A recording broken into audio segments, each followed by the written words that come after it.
প্রধানমন্ত্রী মোদিজির হাতে উঠেন কিনা, মাননীয় প্রধানমন্ত্রী মোদিজির হাতে নাকি এটা আচ্ছা, তুলে দেবেন আর কি। আজকে আমরা এসে গেছি হিতেন বর্মন মালিক, যেনার নাম সারা বিশ্ব জানে। তার কাছে এসেছি আজকে একটা রহস্য জানার জন্য। যে রহস্য হাতে রয়েছে ওরা, এই দোতরার কী রহস্য রয়েছে, দোতরার রহস্য জানার জন্য আজকে আমরা তাদের বাড়িতে আসলাম। তাদের কাছ থেকে বা তার কাছ থেকে, হিতেন মালিক সাহেবের কাছ থেকে আমরা শুনে নেব এই রহস্য কী রয়েছে।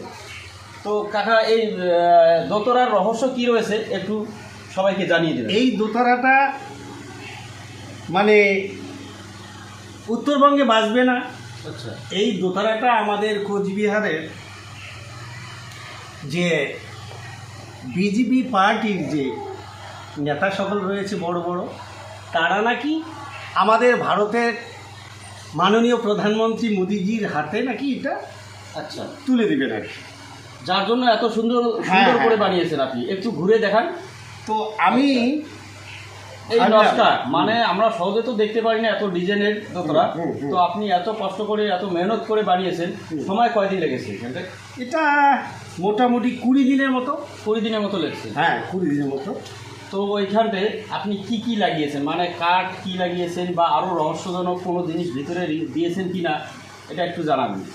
মানে এগুলো তো কাঠের, তা কাঠের হাত দিয়ে এগুলো আমি ফুলগুলো তৈরি করেছি। আচ্ছা, আর আমাদের ভারতের প্রধানমন্ত্রী মানি মোদিজি, জি, উনি তো মানে শ্রীরামচন্দ্র আমার যে প্রভু সৃষ্টির স্রষ্টা, তার মন্দির উদ্বোধন করলেন, তাকে নিয়ে আসলেন।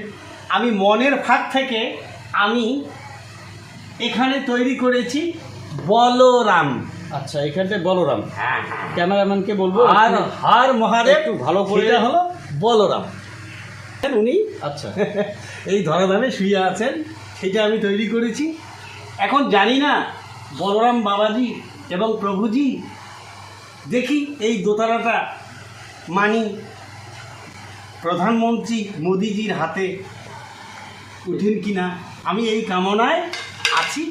হয়তো আগামী কালকে যদি এই বলরাম বাবাজি আমার ভারতের প্রধানমন্ত্রী মোদিজির হাতে যদি উঠে, আমি খুব খুশি হব যে আমার জীবনটা সার্থক হয়ে গেল। তো আপনি নিজেকে কতটা ধন্য মনে করবেন যখন এটা প্রধানমন্ত্রী, মাননীয় প্রধানমন্ত্রীর হাতে গিয়ে পৌঁছবে? আপনি নিজেকে কতটা ধন্য মনে করবেন? যদি আমি যখন দেখব যে না আমার হাতের কাজটা মাননীয় প্রধানমন্ত্রী মোদিজির হাতে এটা পড়লো, তা আমি বলবো যে আমার ধন্য জীবন। ধন্য জীবন। হ্যাঁ, খুশি মানে জীবন। এতদিনের আপনার মনের আশা, হ্যাঁ। কামনা যা ছিল হ্যাঁ। সব পূর্ণ হয়ে যে গেছে। আমার হাতের কাজ প্রভুর হাতে পড়লো, এর থেকে আর আমি কি খুশি হতে পারবো?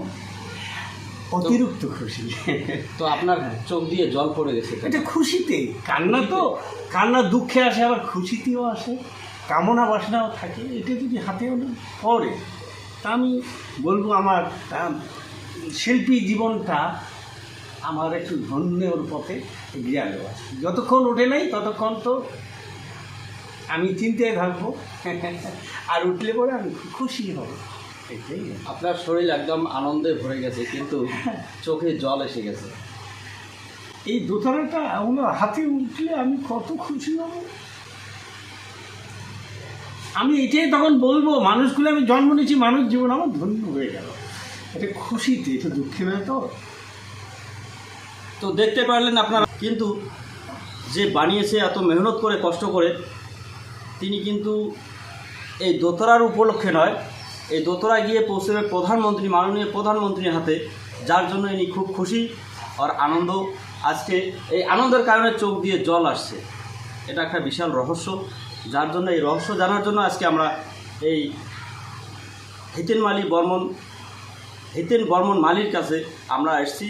যার জন্য আমরা সবাইকে জানিয়ে দিতে চাই যে এই দোতরা এমন একটা জিনিস যেটা আমরা এই দোতরা উপহার প্রধানমন্ত্রীকে দিচ্ছি।